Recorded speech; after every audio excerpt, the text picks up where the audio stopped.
अंधेरा पूरी तरह उतरा नहीं था। अंधेरा फैल रहा था। ये कोई रात नहीं थी, ये एक सोच थी जो धीरे धीरे आरव के दिमाग में अपना घर बना रही थी। जब रोशनी वापस आई तो आरव खुद को उसी तहखाने में खड़ा पाया। लेकिन अब सब कुछ बदल चुका था।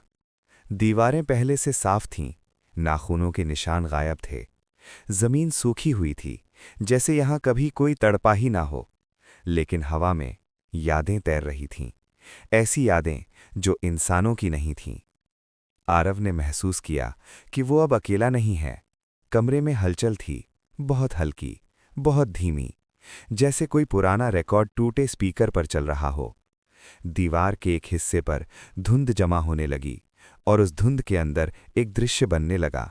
एक परिवार, 3 लोग, एक आदमी, एक औरत और एक बच्चा, सब चुपचाप बैठे हुए। उनके चेहरे भावहीन थे। ये कोई सपना नहीं था, ये कोई भूतिया दृश्य भी नहीं था। ये याद थी, घर की याद। वो आदमी कुर्सी पर बैठा था, उसकी आंखें जमीन पर थीं, हाथ कांप रहे थे। औरत पास खड़ी थी, उसकी आंखों में डर नहीं था, थकान थी। और बच्चा बच्चा लगातार दीवार की तरफ देख रहा था, जैसे उसे कुछ दिख रहा हो जो और किसी को नहीं दिखता। फिर दृश्य बदला। रात, वही कमरा, लेकिन अब दीवारों से आवाजें आ रही थीं, फुसफुसाहटें। घर ने उनसे बात करना शुरू कर दिया था। घर ने वादे किए, शांति के, माफी के, नए शुरुआत के, और उन्होंने सुन लिया। आरव का दिल अजीब तरह से भारी हो गया, क्योंकि ये सब उसे जाना पहचाना लग रहा था। अगला दृश्य और गहरा था। घर के अंदर अब चीखें थीं, लेकिन बाहर पूरी तरह शांति। घर ने उनकी आवाजें अपने भीतर दबा ली थीं। आदमी जमीन पर पड़ा था, औरत दीवार से सटी हुई थी। बच्चा बच्चा गायब था। आरव की सांस तेज हो गई। उसे समझ आने लगा कि ये घर कैसे बनता है। ये ईंटों से नहीं बनता, ये यादों से बनता है। हर जो यहां मरता है, उसकी याद इस घर की दीवार बन जाती है। आरव ने पीछे हटने की कोशिश की, लेकिन फर्श अब नरम हो चुका था, जैसे मांस। घर ने उसके पैरों को धीरे धीरे पकड़ना शुरू कर दिया। उसी समय एक और दृश्य उभरा। ये दृश्य आरव का था। एक अस्पताल, सफ़ेद दीवारें, तेज रोशनी, और एक बिस्तर पर कोई लेटा हुआ। चेहरा धुंधला था, लेकिन आरव जानता था वो कौन है। वो उसकी गलती थी, एक लापरवाही और किसी की मौत। आरव ने उस याद को जबरदस्ती दफना दिया था, लेकिन घर ने नहीं। घर ने उस याद को जिंदा रखा था, उसे पाल पोस कर बड़ा किया था। एक आवाज आई। अब ये परछाई की नहीं थी, ये घर की थी, गहरी, भारी, हर दीवार से एक साथ। आवाज कह रही थी, तुम्हारी याद अभी अधूरी है। दीवारों पर उभरे चेहरे अब आरव की तरफ देख रहे थे। उनकी आंखों में नफरत नहीं थी, भूख थी। घर को एक और याद चाहिए थी, एक और मौत, एक और कहानी। आरव ने चीखना चाहा, लेकिन उसकी आवाज उसके गले में ही मर गई। उसका शरीर अब सुन्न पड़ने लगा था, और तभी उसे महसूस हुआ कि उसके पीछे कोई खड़ा है। ठंडी उंगलियां उसकी गर्दन को छू रही थीं, बहुत हल्के से, जैसे याद दिला रही हों कि भागने का समय खत्म हो चुका है। और उसी पल घर ने अपनी आखिरी सच्चाई दिखाई। वो बच्चा जो पहले गायब था, वो कभी बाहर नहीं गया। वो घर बन चुका था। और अब आरव भी।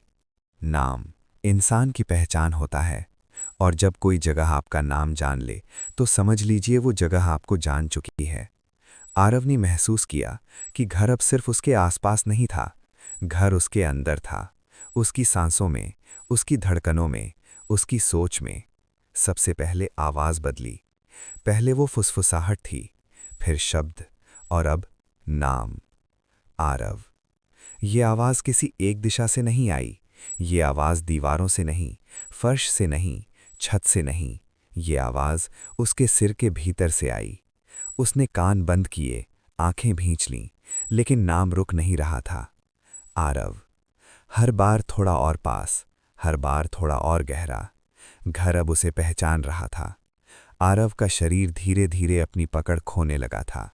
उसे लग रहा था कि वो खड़ा नहीं है, वो लटक रहा है, जैसे कोई अदृश्य धागा उसे थामे हुए हो। और तभी घर ने एक नया कमरा बनाया।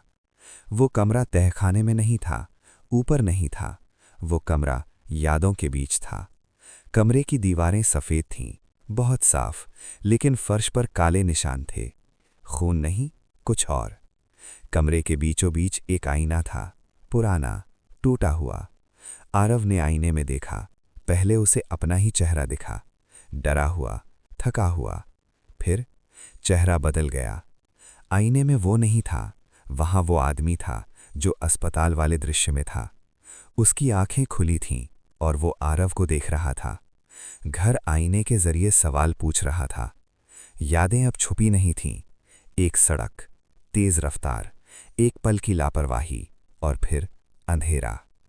आरव की धड़कन बेकाबू हो गई, क्योंकि पहली बार उसने उस याद को पूरा देखा। वो हादसा दुर्घटना नहीं था, वो डर था। डर जिसने आरव को रुकने नहीं दिया, मदद करने नहीं दिया, पीछे देखने नहीं दिया। और घर ऐसे डर पर जिंदा रहता है। दीवारों पर अब शब्द उभरने लगे, खून से नहीं, यादों से। तुम रुके नहीं, तुमने देखा नहीं, तुमने छोड़ा। हर शब्द एक वार था। आईने के भीतर वो आदमी अब मुस्कुरा रहा था, नफरत से नहीं, शांति से, क्योंकि अब उसकी याद पूरी हो रही थी। घर ने आरव के कानों में कहा, हर अधूरी याद यहां आकर पूरी होती है। आरव ने महसूस किया कि उसकी उंगलियां दीवारों में धंस रही हैं। दीवारें नरम थीं, जीवित थीं। घर उसे अपने भीतर समा रहा था। और तभी उसने सुना एक और नाम। आरव नहीं, किसी बच्चे का नाम। बहुत धीमा, बहुत पुराना। वो वही बच्चा था जो घर बन चुका था, और अब वो अकेला नहीं रहना चाहता था। घर को एक नया दिल चाहिए था, और आरव उस दिल के लिए बिल्कुल सही था। अब नाम फिर से गूंजा, आरव। लेकिन इस बार ये बुलावा नहीं था, ये स्वीकार था। उस दिन घर ने दरवाज़ा बंद नहीं किया।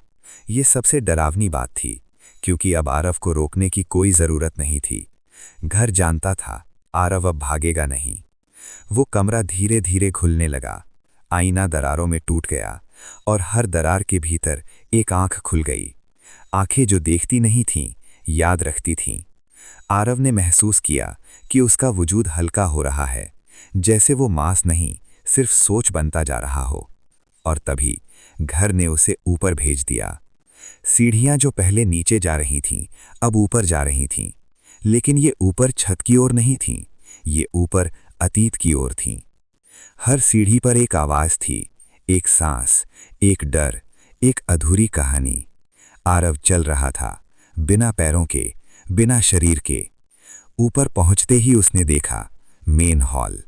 वही हॉल जहां तस्वीरों के चेहरे खरोंचे गए थे, अब चेहरे साफ थे, और उनमें आरव का चेहरा भी शामिल था।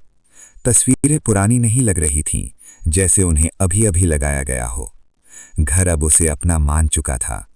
बाहर बारिश हो रही थी, दरवाज़ा खुला था, कोई भी अंदर आ सकता था, लेकिन कोई नहीं आया, क्योंकि बाहर खड़े लोग अब उस घर को देख ही नहीं पा रहे थे। घर दिखना बंद हो चुका था। ये वही पल था जब घर पूरा हुआ। आरव को अचानक सब समझ में आया। घर लोगों को मारता नहीं था, घर उनसे सच लेता था। जो सच वो दुनिया से छुपाते थे, जो डर वो खुद से छुपाते थे, घर उन्हीं से बनता था। आरव की आखिरी सोच एक सवाल थी, अगर कोई और इस घर में आएगा तो क्या उसे भी यही सब देखना पड़ेगा? और जवाब तुरंत मिला। बाहर सड़क पर एक परछाई रुकी, एक और इंसान, थका हुआ, अकेला, रहने की जगह खोजता हुआ। घर ने हल्की सांस ली, और पहली बार आरव ने महसूस किया वो सांस उसकी थी। अब घर सांस ले रहा था आरव की सांसों से। दरवाज़ा अब भी खुला था, क्योंकि घर जानता था कोई ना कोई ज़रूर अंदर आएगा।